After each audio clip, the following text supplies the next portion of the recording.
Chers amis, bonsoir pour ce nouveau numéro des Actus de chez nous. Vous commencez à connaître le format.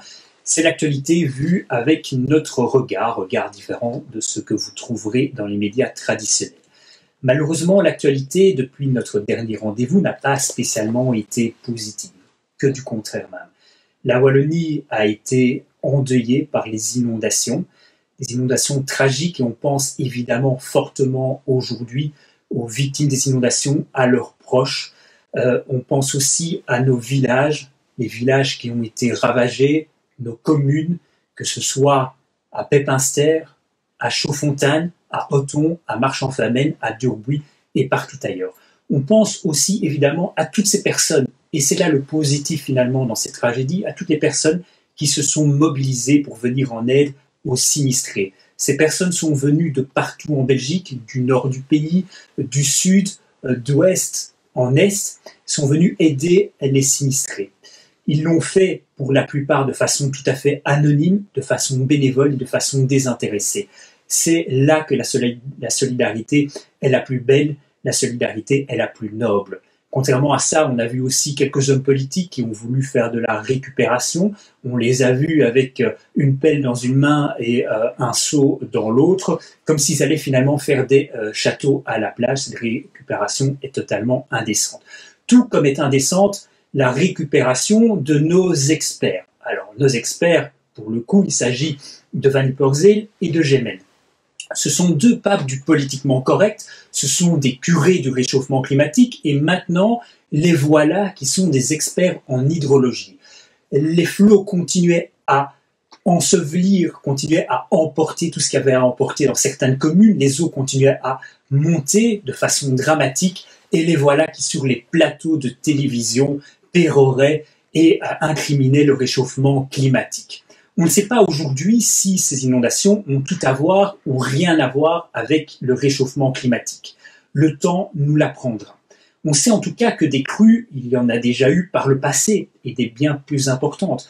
On se souvient par exemple des crues de la Seine en 1910, on voit encore les images régulièrement à la télévision. Il y en a eu d'autres tout au long du XXe siècle. En Chine, par exemple, en 1931, il y a eu plusieurs centaines, voire plusieurs millions de morts lors d'une inondation. Il y a aussi eu un raz-de-marée en mer du Nord en 1953 qui a aussi causé d'énormes dégâts. À ce moment-là, on ne pouvait clairement pas encore incriminer le réchauffement climatique. Quoi qu'il arrive, après le constat, il faudra penser à reconstruire. Et la reconstruction, elle devra se faire forcément de façon intelligente. Il faudra prendre en compte des notions d'urbanisme qu'on avait un petit peu oubliées. Pour l'information, certaines maisons qui ont été finalement ravagées, qui ont été détruites par ces inondations, leurs fondations se trouvaient en dessous du niveau moyen des cours d'eau qui ont tout dévasté. Ces notions d'urbanisme devront prendre aussi en compte la bétonisation à tout va. Il est évident que lorsque l'on bétonne à tout va, on a une capacité moindre d'absorption. Tout ça devra être pris en compte. En attendant, on ne veut pas aujourd'hui, si vous voulez, pointer du doigt de façon trop violente, mais malgré tout, vous avez entendu comme moi le professeur, l'ingénieur informaticien et professeur à l'ULG, Monsieur Ernst, qui très clairement, après les inondations, a incriminé le fait que le barrage d'Eupen, vous savez, les inondations ont principalement touché le cours d'eau de la Vesdre, le cours de la Vesdre, et en réalité, le barrage d'Eupen aurait dû retenir les eaux durant le pic de la crue. Mais il n'a pas pu en être ainsi pour une raison très simple. Les eaux contenues en amont du barrage n'avaient pas été libérées plus tôt dans la séquence dramatique que l'on connaît, et donc finalement, les eaux n'ont pas pu être retenus.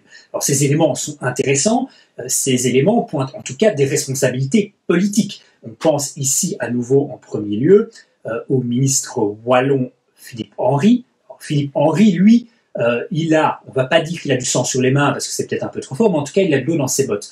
Et en tout cas il a une responsabilité qui est pleinement engagée. Et pourtant, qu'est-ce que fait Philippe Henry? Il pointe du doigt les prévisions météorologiques En d'autres termes, ce n'est pas de sa faute, ce n'est pas de la faute du gouvernement, ce n'est pas de la faute des colos.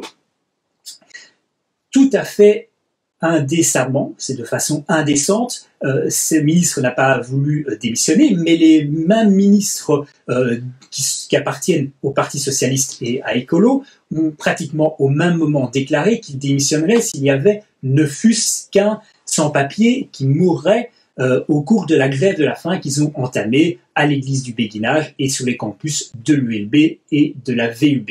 On comprend finalement le deux poids deux mesures et on comprend quelles sont les priorités de nos ministres au pouvoir. C'est tout simplement indécent.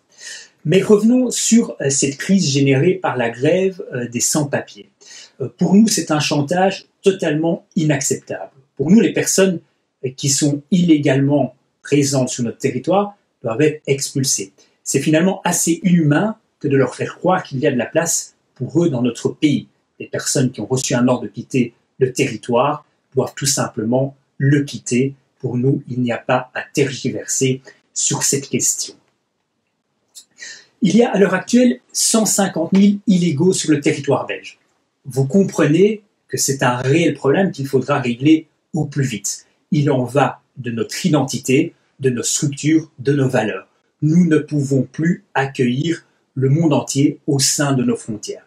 Les frontières, il faut les fermer, il faut s'opposer à l'immigration massive, et il faut aussi que nos responsables politiques, et ils ne le feront pas, s'opposent dès maintenant au pacte migratoire européen qui promet l'arrivée de 60 millions de migrants supplémentaires en Europe dans les années qui viennent. Mais finalement, la solution, Sami Madi pense l'avoir trouvée. Sami Madi, c'est ce secrétaire d'État à l'asile et à la migration du CDNV, qui a tout de suite déclaré qu'il n'y aura pas de régularisation collective. Mais, ajoute-t-il, il y aura une régularisation individuelle. Autant dire que nous continuerons à être submergés, et sans vouloir faire de jeu de mots avec l'actualité tragique, il faudrait aujourd'hui faire barrage à l'immigration massive. Venons-en à nouveau à Écolo. Écolo a été beaucoup au cœur de l'actualité ces dernières semaines, avec une question finalement cruciale. Faut-il aujourd'hui mettre un cordon sanitaire autour d'Écolo?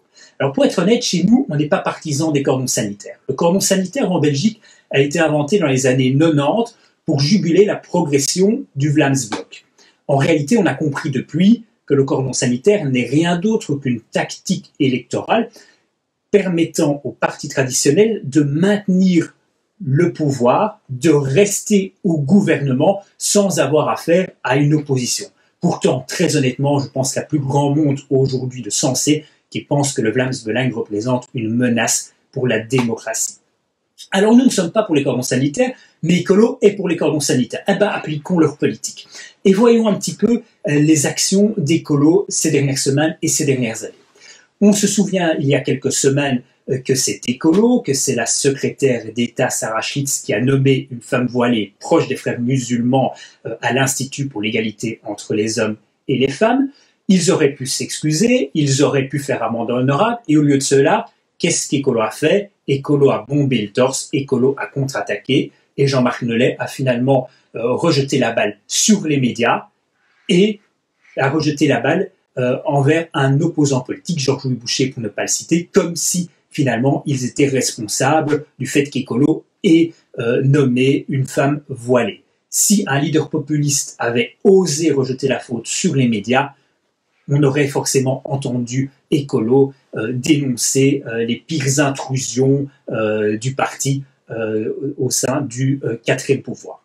Donc Écolo n'a finalement pas agi autrement que les autres partis, c'est devenu un parti comme un autre, alors qu'il voulait faire au début, souvenez-vous, de la politique autrement, mais surtout Écolo, c'est un parti qui devrait défendre la nature, qui devrait défendre les paysages, qui devrait défendre la tradition. Mais rien de tout ça. Écolo, c'est devenu le parti de l'étranger, le parti qui défend en priorité les intérêts des étrangers. Vous voulez quelques exemples issus du programme d'Écolo? Écolo est pour les congés à la carte, en fonction des convictions, des confessions des intéressés. Autant dire finalement que la seule conviction religieuse qu'Écolo défend en l'occurrence, c'est évidemment l'islam, puisque c'est la seule religion qui aujourd'hui demandent des accommodements raisonnables. Écolo est pour le port du voile dans les administrations, dans l'école publique. Écolo est clairement pour l'intrusion de ce signe identitaire que nous dénonçons. Écolo est aussi le premier sur la balle en termes de cancel culture. 2 élus écolos ont récemment demandé qu'on accélère la décolonisation de l'espace public ici en Belgique. Vous entendez bien, écolo parle de décolonisation de l'espace public. Mais quelle mouche les pique. Enfin, preuve qu'écolo a très peu à voir avec la nature et avec la défense des animaux. Écolo est pour l'abattage rituel. Vous comprendrez que pour un parti écologique, ça fait quand même mauvaise figure. Enfin, il y a plus grave encore. Écolo, il y a 10 ans, a défendu par la voix de Zoé Genot, une de ses illustres représentantes, un des personnages qui a été finalement un des acteurs clés des attentats qui ont eu lieu à Paris et à Bruxelles au cours de la décennie.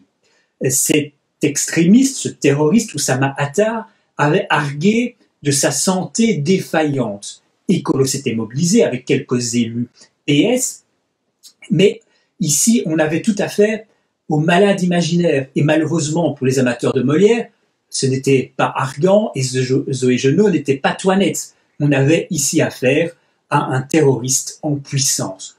Pour le coup, Zoé Genot a du sang sur les mains. Vous comprenez que le vers d'écolo n'est plus aujourd'hui celui de la nature, mais celui de l'islamisme. Enfin, dernier point que l'on voulait aborder avec vous, c'est la question énergétique. Alors, vous avez probablement entendu Tine van der Straten.